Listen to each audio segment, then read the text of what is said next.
Crawling peg একটি exchange rate system. Crawling peg হচ্ছে দেশীয় মুদ্রার সাথে বিদেশি মুদ্রার বিনিময় হার সমন্বয়ের একটি পদ্ধতি। এই পদ্ধতিতে একটি মুদ্রার বিনিময় হারকে একটি নির্দিষ্ট সীমার মধ্যে ওঠানামা করার অনুমতি দেওয়া হয়। এটার জন্য সর্বোচ্চ এবং সর্বনিম্ন সীমা নির্ধারণ করা থাকে এবং ক্রোলিং প্যাগ এটা হচ্ছে ফিক্সড এবং ফ্লোটিং এক্সচেঞ্জ রেটের মধ্যে একটি মধ্যপন্থা।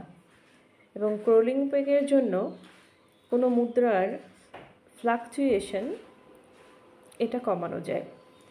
মূলত একটা দেশে যখন মুদ্রাস্ফীতি বা মূল্যস্ফীতি হয়, ডলার সংকট থাকে, রিজার্ভ ক্রমাগত হ্রাস পেতে থাকে, এরকম অর্থনৈতিক অস্থিতিশীলতা কমাতে ক্রোলিং প্যাগ চালু করা হয়। যেমন বাংলাদেশে 2024 সালের মে মাসে এই পদ্ধতিটি চালু করা হয়েছে, কারণ বাংলাদেশে ডলার সংকট, রিজার্ভ কমে যাওয়ার মতো সমস্যা দেখা দিয়েছিল।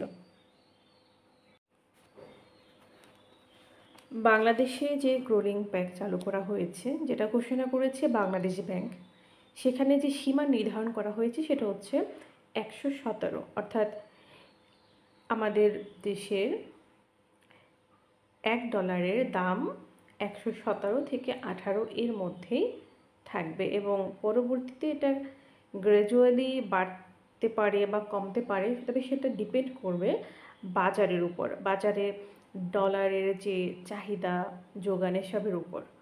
তার মানে ক্রোলিং প্যাগ এটা হচ্ছে বাজার ভিত্তিক একটি পদ্ধতি।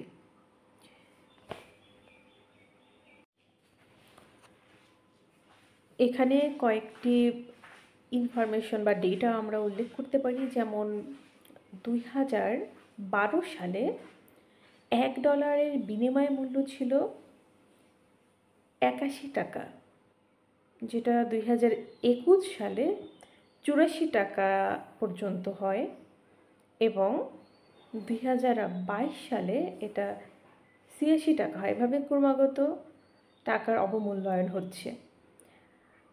এখানে এই অবমূল্যায়নের পেছনে বৈশ্বিক কারণগুলোকে আমরা দায়ী করব। দুটো বিশেষ কারণ আমরা এখানে উল্লেখ করতে পারি। যেমন সাবেক মার্কিন প্রেসিডেন্ট অর্থাৎ 2018 সালে ডোনাল্ড ট্রাম্প যখন ক্ষমতায় ছিলেন, তখন চীনের সাথে যে বাণিজ্য যুদ্ধ হয় সেটার একটা প্রভাব পড়েছিল বিশ্বের বাজারে। এবং তখন হচ্ছে বাংলাদেশ, অন্যান্য দেশ যদিও টাকার অবমূল্যায়ন করেছিল, কিন্তু বাংলাদেশ এটা করেনি। কৃত্রিমভাবে বাংলাদেশ টাকার যে হচ্ছে মূল্য এটা ধরে রাখার চেষ্টা করেছে। তো এই যে কৃত্রিমভাবে ধরে রাখা, এটা খুব ক্ষতিকর প্রভাব ফেলেছিল, যে জন্য আমাদের যে হচ্ছে ডলার ক্রাইসিস, তারপর হচ্ছে মুদ্রাস্ফীতি, এই সমস্যাগুলো দেখা দিয়েছে, অর্থাৎ অবমূল্যায়ন হয়েছিল। তো এখানে আমরা উল্লেখ করব যে কিভাবে টাকার অবমূল্যায়ন হয়েছে। কিছু সালের হচ্ছে অবমূল্যায়ন রেট আমরা দিব, 12 সাল, তারপরে 21 সাল, 22 সাল। এই তিনটা আমরা এখানে দিতে পারি। 22 সালের ব্যাপারে একটা তথ্য আমরা দিতে পারি, সেটা হচ্ছে যে ইউক্রেনের যুদ্ধ যখন শুরু হয় তখন এটা অর্থনৈতিক সংকট দেখা দেয় এবং তখনও কিন্তু ডলারের সরবরাহ কমে যায়। তো এই দুটো কারণ আমরা উল্লেখ করতে পারি।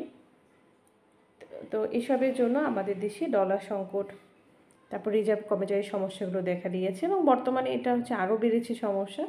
সেসবের প্রেক্ষিতে মূলত ক্রোলিং প্যাগ এই পদ্ধতিটি চালু করা হয়েছে।